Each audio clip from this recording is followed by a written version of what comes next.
مہینے کی جو ابتدائی 10 راتیں ہیں اور ابتدائی 10 دن ہیں ان کے اندر عبادت کرنے کا اجر و ثواب اللہ تبارک و تعالی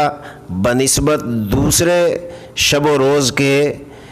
کئی سو گنا اس ثواب میں اضافہ فرما دیتے ہیں۔ اگر کوئی اس مہینے کے اندر نماز پڑھتا ہے تو نماز کا ثواب کئی سالوں کے برابر اللہ تعالیٰ اس کو عطا فرماتا ہے۔ اگر کوئی شب بیداری کرتا ہے ان راتوں میں تو اللہ تعالیٰ رمضان المبارک کی 27ویں رات کے برابر ان کو اجر و ثواب عطا فرماتا ہے۔ اور حتیٰ کہ پیران پیر حضرت غوث جیلانی محبوب سبحانی سید عبد القادر جیلانی رحمہ اللہ تعالیٰ عنہ نے اپنی کتاب غنیۃ الطالبین کے اندر ان شب و روز پر مستقل باب باندھ کر اس کی فضیلت اور اس کی عظمت کو اس انداز میں بیان کیا ہے کہ وہ فرماتے ہیں کہ عشرہ ذی الحجہ میں اگر کوئی مسلمان روزہ رکھے گا تو اللہ تبارک و تعالی ایک روزے کا ثواب سال بھر روزوں کے برابر اس کو عطا فرمائے گا۔ ذی الحجہ کا مہینہ ہمارے پاس ایک مرتبہ پھر زندگی میں تقریباً آنے والا ہے۔ رب ذوالجلال نے ہر مہینے کی فضیلت، عظمت اور برکت قرآن و سنت کی روشنی میں ارشاد فرمائی ہے۔ یہ مہینہ بہت سارے اعتبار سے نہایت ہی قابل فضیلت اور قابل عظمت ہے۔ اس مہینے کے اندر اللہ رب ذوالجلال نے بہت ساری عبادات کو جمع فرما دیا ہے اور اس امت کی بخشش کے لیے بڑی آسانی پیدا کر دی ہے۔ قرآن کریم کا 30واں سپارہ سورۃ الفجر میں ابتدائی آیات میں ذی الحجہ کے ابتدائی 10 دنوں کا اور 10 راتوں کا اللہ تعالیٰ نے بطور خاص ذکر فرمایا۔ والفجر ولیال عشر، اللہ رب العزت کو قسم کھانے کی کیا ضرورت ہے، لیکن اس کے باوجود اللہ تعالیٰ قسم اٹھا کر اس مہینے کی فضیلت اور اس مہینے کی عظمت اور اس مہینے کی افضلیت کو ارشاد فرما رہے ہیں کہ اس مہینے کی جو ابتدائی 10 راتیں ہیں اور ابتدائی 10 دن ہیں ان کے اندر عبادت کرنے کا اجر و ثواب اللہ تبارک و تعالی بنسبت دوسرے شب و روز کے کئی سو گنا اس ثواب میں اضافہ فرما دیتے ہیں۔ اگر کوئی اس مہینے کے اندر نماز پڑھتا ہے تو نماز کا ثواب کئی سالوں کے برابر اللہ تعالیٰ اس کو عطا فرماتا ہے۔ اگر کوئی شب بیداری کرتا ہے ان راتوں میں تو اللہ تعالیٰ رمضان المبارک کی 27ویں رات کے برابر ان کو اجر و ثواب عطا فرماتا ہے۔ اور حتیٰ کہ پیران پیر حضرت غوث جیلانی محبوب سبحانی سید عبد القادر جیلانی رحمہ اللہ تعالیٰ عنہ نے اپنی کتاب غنیۃ الطالبین کے اندر ان شب و روز پر مستقل باب باندھ کر اس کی فضیلت اور اس کی عظمت کو اس انداز میں بیان کیا ہے کہ وہ فرماتے ہیں کہ عشرہ ذی الحجہ میں اگر کوئی مسلمان روزہ رکھے گا تو اللہ تبارک و تعالی ایک روزے کا ثواب سال بھر روزوں کے برابر اس کو عطا فرمائے گا۔ اور اگر کوئی نماز پڑھے گا تو پروردگار جل مجدہ اس کی زندگی کے گناہوں کو معاف فرما دیں گے۔ لیکن یاد رکھیں، یہ جتنی بھی نفلی عبادات ہیں، یہ جتنے بھی نفلی روزے ہیں، ان نفلی روزوں کا ثواب رمضان کے فرض روزوں کے برابر یقیناً نہیں پہنچ سکتا، لیکن ان روزوں کی وجہ سے اللہ تبارک و تعالی انسان کے صغیرہ گناہ جتنے بھی ہوتے ہیں وہ ان عبادات کی برکت سے معاف کر دیتے ہیں، لیکن جو کبیرہ گناہ ہیں اس کے لیے ہمیں معافی اور اس کے لیے ہمیں اللہ تعالیٰ سے توبہ استغفار نام لے کر ان کی معافی مانگنی پڑے گی، تو وہ بھی گناہ اللہ تعالیٰ ہمارے معاف فرما دیں گے۔ تو عشرہ ذی الحجہ بہت سارے اعتبار سے قابل عظمت ہے کیونکہ اس عشرے میں ایک بہت بڑی عبادت جس کو حج بیت اللہ کہا جاتا ہے، اس عبادت کو بھی اللہ تعالیٰ نے عشرہ ذی الحجہ کے اندر رکھا، اور اسی عشرہ ذی الحجہ میں اللہ تبارک و تعالیٰ نے قربانی کا فریضہ رکھا، اور اسی ذی الحجہ میں اللہ تبارک و تعالیٰ نے یوم ترویہ یعنی 8 ذی الحجہ کا دن بھی اسی عشرہ میں رکھا، اور 9 ذی الحجہ کا دن بھی اللہ تبارک و تعالیٰ نے اسی عشرہ میں رکھا، اور قربانی کا جو اجر و ثواب اس کو بھی اللہ تبارک و تعالیٰ نے اسی عشرہ میں رکھا۔ تو گویا کہ یہ مہینہ اور خاص کر اس کے پہلے 10 دن اور 10 راتیں نہایت ہی اجر و ثواب کے اعتبار سے گویا کہ ایک دریا ہی نہیں بلکہ سمندر کی طرح اللہ تبارک و تعالیٰ کی رحمت اور برکت اور بخشش اللہ تعالیٰ کی مخلوق پر برسے گی۔ تو اس لیے عشرہ ذی الحجہ جس کا چاند انشاءاللہ آج رات کو نظر آئے گا، اور یہ عشرہ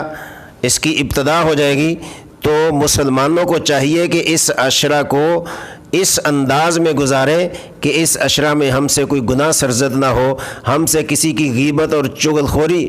سرزد نہ ہو، ہم کسی پر ظلم نہ کریں، ہم کسی کا حق نہ دبائیں، ہم نے اگر کسی کا قرضہ دینا ہے اس کو ادا کرنے کی کوشش کریں، تاکہ اس مہینے کے ابتدائی 10 دنوں کے جو فضائل و مناقب ہیں اللہ تعالیٰ ہر مسلمان کو وہ عطا فرمائے۔ اور یہ بھی یاد رکھیں اسلامی سال کا یہ آخری مہینہ ہے، اور اس آخری مہینے کے اندر اللہ تبارک و تعالیٰ نے حج جیسی عبادت کو رکھا، قربانی جیسی عبادت کو رکھا۔ اللہ تعالیٰ کسی اور مہینے میں بھی رکھ سکتا تھا، لیکن اس مہینے میں ان عبادات کا رکھنا یقیناً اس بات کی دلیل ہے کہ اللہ تبارک و تعالیٰ نے اس مہینے کی خصوصیت اور اس مہینے کی فضیلت کو بیان کرنے کے لیے یہ چیزیں اس مہینہ میں رکھیں، تاکہ مخلوق خدا اس مہینے کے ابتدائی 10 دنوں سے فائدہ اٹھا کر اپنی بخشش کا سامان پیدا کریں۔ تو آئیے اس ذی الحجہ کے ابتدائی 10 دنوں میں اللہ تبارک و تعالیٰ نے اور قرآن و سنت کی روشنی میں جو عبادات رکھی ہیں اس پر اجر و ثواب اور اس کا طریقہ کار اور اس عشرے کو گزارنے کا جو انداز ہے وہ رسول اللہ صلی اللہ علیہ وسلم نے، صحابہ اکرام نے، تابعین نے اور امت محمد صلی اللہ علیہ وسلم جو آج تک اس پر عمل پیرا ہے اس کو کس انداز میں گزارا ہے۔ اس میں فرماتے ہیں کہ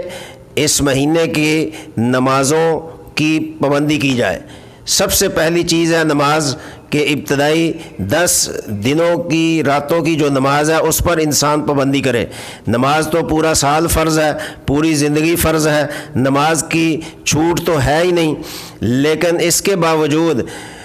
تاکید کر کے یہ کہنا کہ اس عشرے میں نماز کی پابندی کریں، گویا کہ معلوم ہوتا ہے کہ کوئی خاص بات ہے جو اس عشرے میں پابندی کا کہا جا رہا ہے۔ تو اس لیے اگر اس عشرے میں نماز کی پابندی ہوگی، اگر اللہ تعالیٰ نے توفیق دی ہے تو کوئی روزہ رکھ لے تو اس روزے کا ثواب بھی سالوں کے برابر اللہ تعالیٰ عطا فرمائے گا، تو روزہ بھی رکھ سکتے ہیں۔ تو سب سے بنیادی بات ہے کہ اس مہینے میں انسان گناہوں سے الگ ہو جائے، کیونکہ مبارک دنوں میں اگر ہم نیکی کریں گے تو اس کا ثواب بھی بہت زیادہ ہوگا، لیکن اگر مبارک دنوں میں مبارک راتوں میں ہم گناہ کریں گے تو اس کا وبال بھی بہت بڑا ہوگا۔ تو اس لیے وبال سے ہمیں بچنا چاہیے اور ثواب کی طرف ہمیں پیش قدمی کرنا چاہیے۔ تو اسی مہینے میں یوم عرفہ بھی آئے گا، یعنی 9 ذی الحجہ کا دن۔ 9 ذی الحجہ کا دن وہ ہے جس کو یوم عرفہ کہتے ہیں۔ تو یوم عرفہ والے دن نبی اکرم صلی اللہ علیہ وسلم نے جو حجۃ الوداع جس کو کہتے ہیں اس میں خطبہ ارشاد فرمایا تھا، اور نہایت ہی طویل خطبہ ہے، اس میں بہت ساری چیزیں جو غائبین تک پہنچانے کا ذکر ہے اور دین کی تکمیل کا ذکر ہے اور ایک دوسرے کے ساتھ اچھائی اور بدائی کرنے کا ذکر ہے۔ تو قرآن کریم کی آیت وَأَتْمَمْتُ عَلَيْكُمْ نِعْمَتِي وَرَضِيتُ لَكُمُ الْإِسْلَامَ دِينًا، یہ جو آیت ہے عرفہ والے دن عین اس وقت نازل ہوئی جب رسول خدا صلی اللہ علیہ وسلم میدان عرفات میں موجود تھے۔ تو اس دن یعنی عرفہ کے دن دین کی تکمیل ہوئی ہے، یعنی اس دن کے بعد کوئی قرآن کی آیت نازل نہیں ہوئی، اس دن کے بعد کوئی قرآن کی سورت نازل نہیں ہوئی، اس دن کے بعد قرآن کا کوئی حصہ نازل نہیں ہوا، اس لیے کہ دین اسلام کو اللہ تعالیٰ نے مکمل فرما دیا، تکمیل کر دی، قرآن بھی مکمل ہو گیا، دین بھی مکمل ہو گیا، اسلام بھی مکمل ہو گیا۔ اس کے بعد کسی شخص کو، کسی ولی کو، کسی غوث قطب کو دین کے اندر ترمیم کرنے کی اجازت نہیں، کمی پیشی کرنے کی اجازت نہیں، عین وہی دین ہوگا جو اللہ تعالیٰ نے رسول اللہ صلی اللہ علیہ وسلم پر نازل فرما دیا ہے۔ تو یہاں جو فرمایا گیا وَأَتْمَمْتُ عَلَيْكُمْ نِعْمَتِي، وہ نعمت کیا ہے جو اللہ تبارک و تعالیٰ نے ہمیں عطا فرمائی ہے؟ تو صحابہ کرام علیہم الرضوان فرماتے ہیں یہ وہ نعمت ہے جس کی تکمیل پروردگار نے یوم عرفہ والے دن فرمائی۔ نعمت کا مطلب کہ احسان کرنا ایک دوسرے کے ساتھ، اور دین نے ہمیں احسان کا سبق دیا ہے۔ اور اسی آیت کے اندر دوسرا لفظ ہے دیناً وَأَتْمَمْتُ عَلَيْكُمْ نِعْمَتِي وَرَضِيتُ لَكُمُ الْإِسْلَامَ دِينًا، کہ دین اللہ تبارک و تعالیٰ نے مکمل فرما دیا، اور دین کا مکمل فرمانے کا مقصد یہ ہے کہ آج کے بعد دین کے اندر کوئی کمی پیشی نہیں ہوگی۔ اور اسی میں ایک لفظ ہے وَرَضِيتُ لَكُمُ الْإِسْلَامَ، کہ اللہ تبارک و تعالیٰ نے ہمارے لیے دین اسلام کو پسند کیا، اور دین اسلام کو اللہ تبارک و تعالیٰ نے اپنی مخلوق کے لیے پسند کیا، اور اسی دین کے اندر ہی پوری امت کی بھلائی، اور اسی دین کے اندر ہی پوری امت کا گویا کہ نجات کا دار و مدار ہے۔ تو اسی آیت کے نتیجے میں اللہ تبارک و تعالیٰ نے فرمایا کہ احسان، نعمت کی تکمیل، دین اسلام کی تکمیل، اور اس کے ساتھ ساتھ فرمایا کہ یوم عرفہ والے دن جب کہ پوری دنیا سے تمام حجاج کرام میدان عرفات میں جمع ہوتے ہیں، عین اس دن دین کی تکمیل کا یہ ایک بہت بڑا خاص گویا کہ انعام ہے کہ یوم عرفہ والے دن میدان عرفات میں حج کے موقع پر 9 ذی الحجہ کو اسلام اور کفر یہ دو چیزیں جمع نہیں ہو سکتی، کیونکہ وہاں جانا مسلمان کا کام ہے۔ مسلمان تو میدان عرفات میں جائے گا، کافر نہیں جا سکتا، مشرک نہیں جا سکتا، نجس اور پلیت نہیں جا سکتا، جس کا اللہ رسول پر ایمان نہیں ہے وہ وہاں نہیں جا سکتا۔ اس چیز کی جہاں دین کی تکمیل کر دی، وہاں دین کو نہ ماننے والوں کی تکفیر بھی کر دی، دین کو اچھا نہ سمجھنے والوں کی تکفیر بھی کر دی۔ جو مسلمان اور مسلمانوں کے دین کو اچھا نہیں سمجھتے وہ میدان عرفات میں نہیں جا سکتے، اس لیے کہ انما المشرکون نجس فلا يقربوا المسجد الحرام۔ اللہ تبارک و تعالیٰ نے اسلام کے جو مخالفین ہیں، اسلام کے جو دشمن ہیں، اسلام کے جو پیروکار نہیں ہیں، ان کا وہاں جانا تو بڑی دور کی بات ہے، وہاں وہ قدم نہیں رکھ سکتے۔ جہاں حرم کی حدود شروع ہوتی ہے، جہاں حجاج کرام احرام کے بغیر نہیں جا سکتے، وہاں ایک مشرک اور کافر، ایک نجس اور پلید وہاں قدم نہیں رکھ سکتا۔ یہی مطلب ہے اس آیت کا، جہاں اور بہت سارے مطالب ہیں، ان میں ایک خاص مطلب یہ بھی ہے کہ وَرَضِيتُ لَكُمُ الْإِسْلَامَ دِينًا، اللہ نے دین اسلام جو پسند کیا ہے وہ مسلمانوں کے لیے ہے، وہ ایمان والوں کے لیے ہے، وہ اللہ رسول پر محبت رکھنے والوں کے لیے ہے، وہ ان مسلمانوں کے لیے ہے جو قربانی پیش کر کے، جو احرام باندھ کر، جو اپنا نان و نفقہ خرچ کر کے، اپنی دولت ثروت خرچ کر کے وہاں تک پہنچنے کی کوشش کرتے ہیں۔ اللہ تبارک و تعالیٰ نے فرمایا اتنی ساری قربانیاں دینے کے بعد آپ حج بیت اللہ میں، آپ حرم شریف میں جب جاتے ہیں تو وہاں تک ایک مشرک کی رسائی نہیں ہو سکتی، ایک کافر کی رسائی نہیں ہو سکتی، ایک دشمن اسلام کی رسائی نہیں ہو سکتی، اس لیے کہ وہاں وہی جائے گا جس پر اللہ کی رضا ہوگی اور محمد مصطفیٰ صلی اللہ علیہ وسلم کی رضا ہوگی۔ تو سامعین، اس چیز کو ہمیں ذہن میں رکھنا ہوگا کہ عشرہ ذی الحجہ کا یہ ایک بہت بڑا مقصد ہے جو اللہ تبارک و تعالیٰ نے سورہ مائدہ کی 3 آیت مبارکہ کے اندر ارشاد فرمایا۔ تو اس لیے ہمیں یہ سوچنا ہوگا کہ عشرہ ذی الحجہ جو ہمارے پاس آ چکا ہے اور آنے والا ہے، ہم اس میں اپنی عبادات اور اپنے گناہوں کی معافی اور ہم اپنے اجر و ثواب کے لیے، بخشش اور مغفرت کے لیے اپنے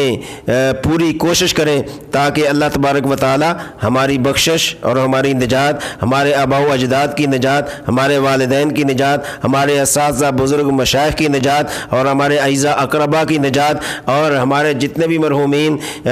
مومنین اور مومنات اور مسلمین مسلمات اس دنیا سے چلیں گے، اللہ تعالیٰ ان کی بھی نجات فرمائے اور ہماری بھی نجات